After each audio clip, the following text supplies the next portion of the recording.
कहते हैं सत्यनारायण कथा करने वाले व्यक्ति के सभी मनोरथ पूर्ण होते हैं। यही कारण है कि भगवान सत्यनारायण की कथा पूरे भारतवर्ष में पूर्ण भक्ति भाव से करने वाले अनगिनत लोग हैं।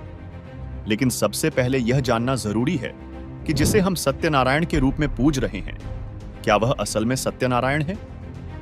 इसके लिए सबसे पहले हमें सत्यनारायण का अर्थ जानना होगा। नारायण दो शब्दों से मिलकर बना है, जिसमें नार का अर्थ जल और आयन मतलब आने वाला, अर्थात नारायण वह है जो जल पर प्रकट होता है या निवास करता है।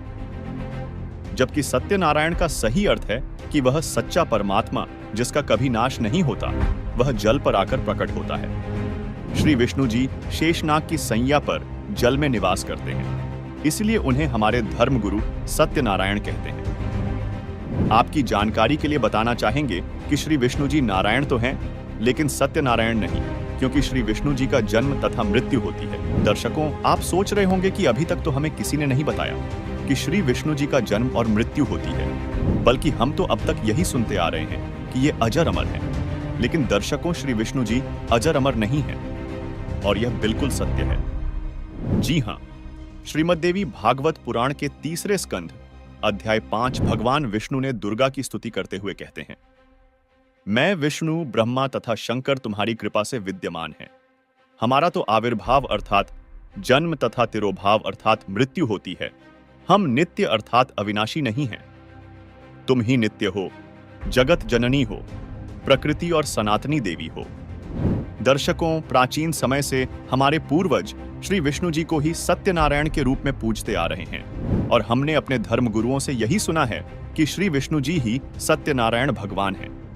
लेकिन देवी भागवत के उपरोक्त प्रमाण से यह सिद्ध होता है कि श्री विष्णु जी का जन्म तथा मृत्यु होती है, जो स्पष्ट करता है कि विष्णु जी सत्यनारायण नहीं है। तो आइए जानते हैं कि असल में सत्यनारायण कौन है।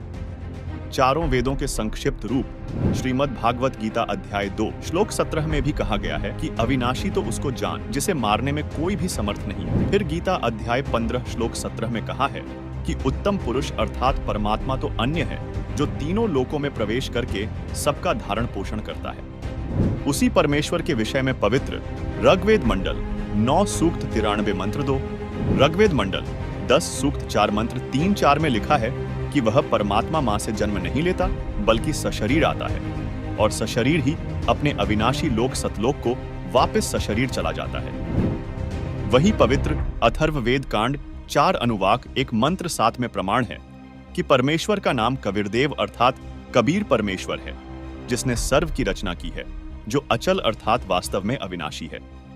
दर्शकों, ऐसे अनेकों प्रमाण हमारे सदग्रंथों में विद्यमान हैं जो सिद्ध करते हैं कि कबीर साहेब पूर्ण परमात्मा हैं और वही सत्यनारायण हैं।